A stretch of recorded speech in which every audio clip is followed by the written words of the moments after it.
Hello, my name is Brandon Sills, and I'm here with a video on how to make your own synth bass patch for a synthwave or retro 80s kind of a song or the genre, so to speak. To start off, I'm going to mention my plugin and my DAW and a couple of things that I have written down to kind of go over. My plugin is Omnisphere version 2.6. My DAW is Ableton Live 10 Suite, and my MIDI controller is a Roland Juno DI. To make this pretty easy for you, any DAW that you can load Omnisphere 2.6 in, or any other plugin that has similar features provided, you can do this and follow along without a problem. It is more or less how you work at your rate, and I work pretty fast, so I'm going to try to take this as slow as I can so that you can keep up and follow along. Um, as far as Omnisphere's presets are concerned, they are actually okay to use in order to especially write, some of your ideas down or at least program something out so you have something sort of to kind of like fall back on while you're developing something.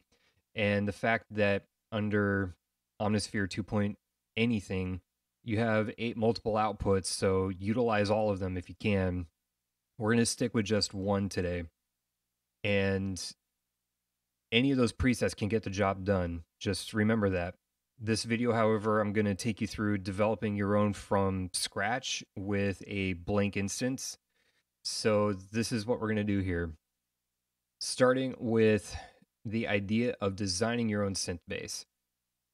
The personal result is more of like a fulfilled feeling you get when you are able to make something yourself, or at least if you're going across the internet and trying to look for information on how to kind of do this stuff.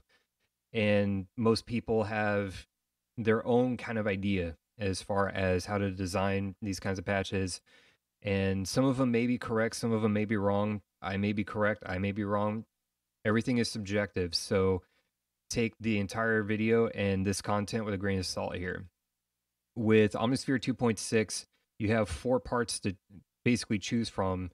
You can load samples and synth waveforms into them and kind of toy around with them as much as you want, as well as enable or disable each part. You can click the blue LED, so to speak, right there, or you can click down here to enable or disable. So if you're not familiar with this plugin, I definitely recommend checking it out at some point because there's quite a bit that you can do with it. It's not an end-all be-all, but it definitely can help you get the job done. For me, I'm going to start out with having an explanation of your waveforms. So you have 5 that I believe are normally kind of like a basic preset that you could use for a waveform. But you also have classic waveforms, you have analog timbres, and you have digital wavetables. So you have your pulse, sawtooth, you have your square, your sub-oscillator, your triangle and sine, and your crossfade shapes. Crossfade shapes depends on what you choose and how many different shapes are provided. So an example, the SCO2 has 6 different shapes. The Prophet 5 and 6 have 3 different shapes. Prophet 12 has 4.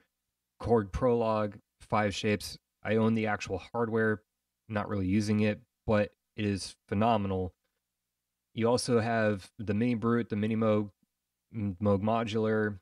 You have the Juno 60, the JP 8000, and so forth. Each one of them have different amounts of shapes to them. So that's something, if you want to mess with those and crossfade between them, that's something that you can do. We're going to start with sawtooth though. Saw waves are pretty basic. I'm going to just make this pretty quick and easy. Juno 106 saw on part A, and then on part B, I'm actually going to go with a sub oscillator for a Juno 106. With those combined, it sounds relatively thin, but if you take your sub oscillator on part B down an octave, now it's starting to sound like a Juno 106 as far as a raw kind of a waveform is concerned. I typically kind of prefer getting some of the sub down and keeping more of the upper octave in, but you also can, tweak things to your taste. So that's kind of the raw waveform without a filter. Now, filter stage is going to be very important because that's where a lot of that character and that sound and vibe is going to come from. So when you enable it, you don't really notice much on just one part. That's because one thing that I like to do in keeping that whole entire vibe together is going to the main tab and going to signal path. Normal allows all parts to have their own independent control of variable things from filter, envelopes, and probably even modulations, and any sort of automation that you do with LFO or so forth. But if you share that signal path and then enable it, say on, so we've got, and now we're actually into part of the good stuff here. So if I tweak the filter and the envelope together,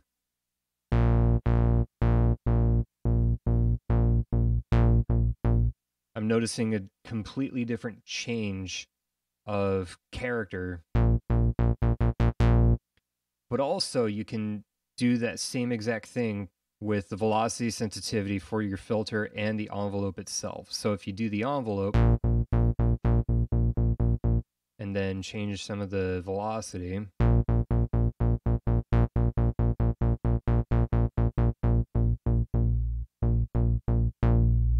add in some resonance,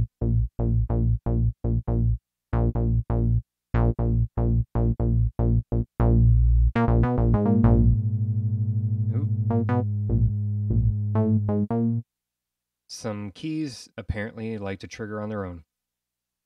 However, basic 12 decibel low pass can be good, at least for getting a starting idea, but you also want to dive into some of the other filters that are provided, such as low pass filters, high pass filters, band pass, state variable, and specialty filters.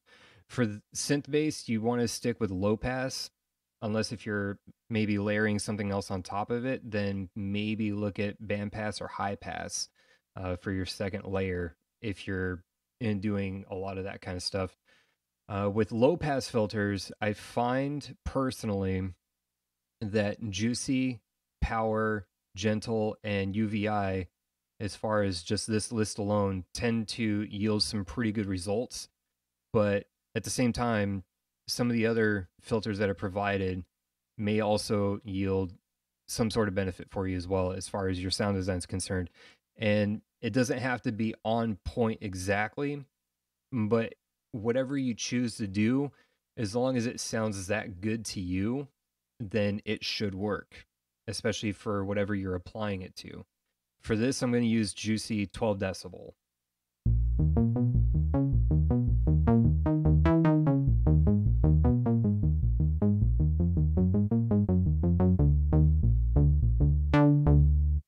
So at least it sounds to me in a way like old vintage. But I want to do something a little bit different. I want to increase the envelope, a little bit of the cut, maybe a little bit of the res, maybe a couple of ticks.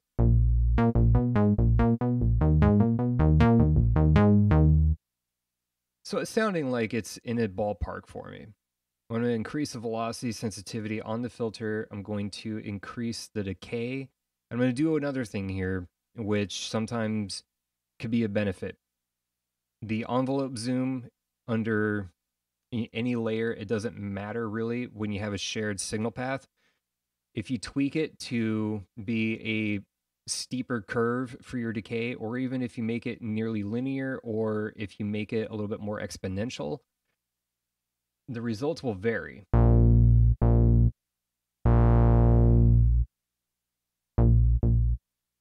So something like that might feel right to me.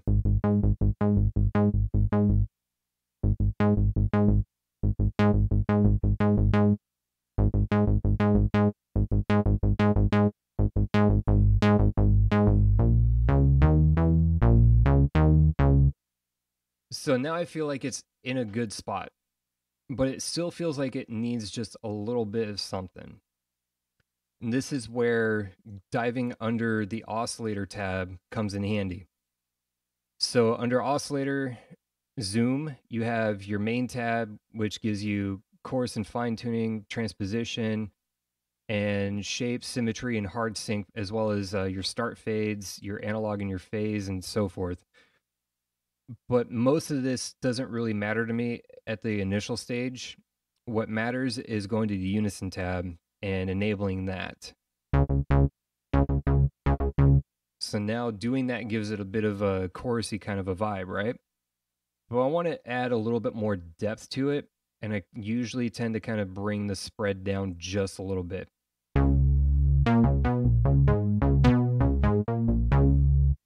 Now, I am unsure if it... Nope, okay, just double checking. You have to do it for all parts. It doesn't exactly share that same process. However,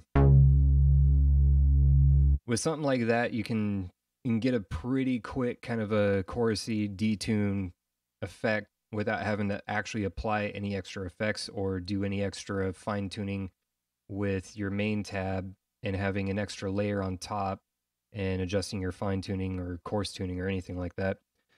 Back to Unison tab. So we can choose how much detune we want.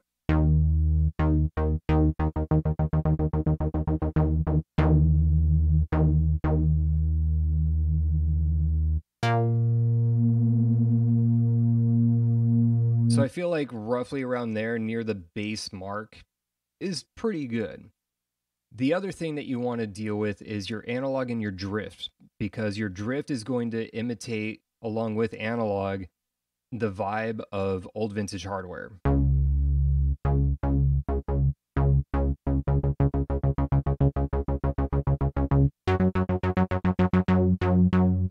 So if you kind of notice here, and I'm going to play this really slow.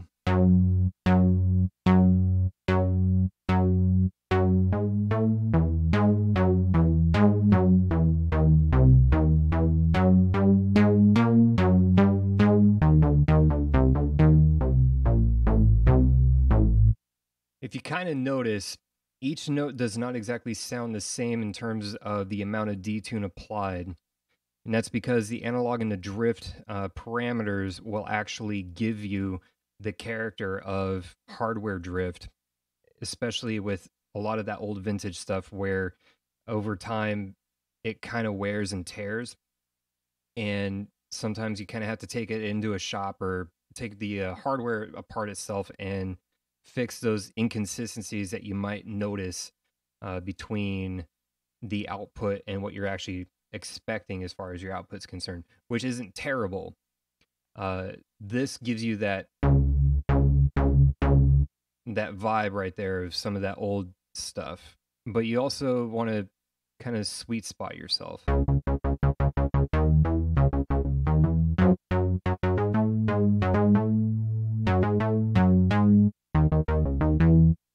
Now, a little bit of drift, like maybe no more than a third, should be fine. And roughly around the half to 3/4 with your analog on just one part and not doing it with, say, part B, for example, in this case, should give you some of that natural vibe. And then from there, you pretty much can go anywhere with your filter and your envelope stage. So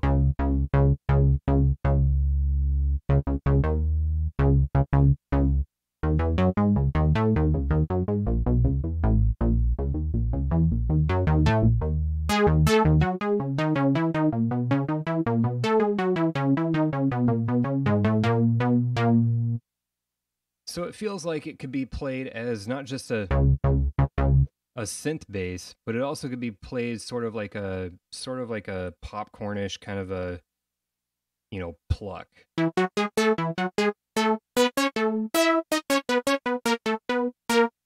All you have to do is just obviously add a little bit of release to your amp stage, maybe a little bit to your filter stage, depending on how you want to do it. And you should be in a good spot for, a synth bass right there. Now, if we straight up went into our arpeggiator and defaulted,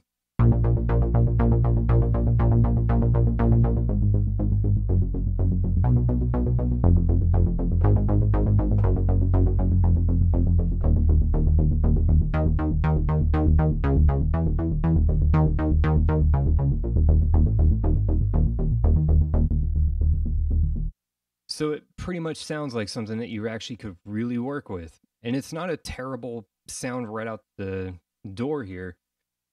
The next step that you can take here is you can also apply other variable effects, including, EQ. If you want to add in some distortion in the form of an amp emulation and a cab simulation, or even a little bit of distortion, add some grit to it somewhere. I mean, you can. I would probably recommend some of that stuff in the post of the chain. For this, though, you could also add some analog chorus, phaser, flanger, and vibrato or tremolo. For me, I would probably go with analog chorus. It's probably going to be a little too thick. For this case, we're going to use the arpeggiator to kind of help dial it in.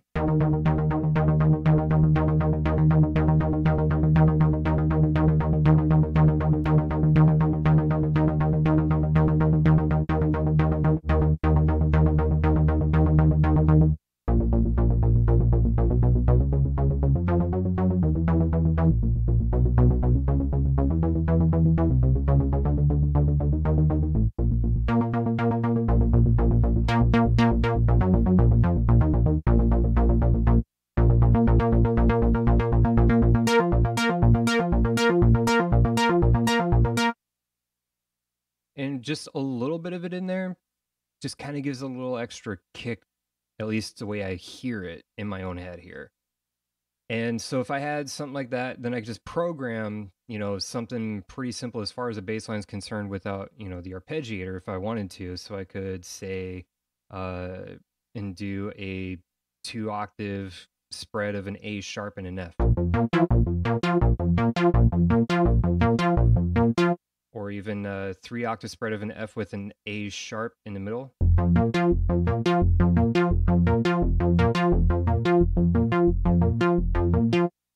And it just feels like it has that character to a lot of that old hardware that's pretty coveted and has a significant legacy to it. And a lot of people, I think, probably want to go for a lot of that old hardware just to get the actual character from the hardware output directly, as well as what's in the circuitry. And that's not a bad thing to do, but if it's out of your price range, something like Omnisphere, for example, is a pretty good substitute for this when you don't have, 5 to 10 grand to shell out for something like a 106 or a Mini Moog or a Prophet 5 or anything like that, like the old vintage stuff. I'm pretty sure you could still find old Yamaha DX7s or DX21s, TX81Zs, or any of that kind of stuff. Even though a majority of that kind of sound, I don't think is easy to cover in something like Omnisphere. You'd probably want something like Arturia DX7 or Native Instruments FM8 or other third parties like Ali James FM Drive or whatever. It depends on what you're going for as far as FM synthesis is concerned. I don't think Omnisphere is capable of doing it that easily, but there's probably a way to do it. And if so, I will wind up learning that at some point. However, something like this should be able to get you going as far as a little bit of how to develop your own patches from scratch without having to use presets, even though I do say presets can get you in the ballpark of writing ideas out as quickly as possible and then just developing your own patches from scratch with something just as simple as that. And you can still, do modulation of variable parameters and kind of add a little extra character to what it is that this video basically is a subject of. So if there's anything that you've learned from this video, I hope that you do take that and use it to some benefit for developing patches that are oriented towards like 80s and synthwave and whatnot. And you can, go through filters and figure out a little bit more of what feels and sounds more natural to you, and tweaking some of those parameters just a little bit more to get it where you would prefer it. And I hope that this was educational enough for you, and I will leave you be to it. I will come back sometime in the near future here with another video about developing leads, and we will jump right into it. Same plugin, same environment, and have yourself a good day.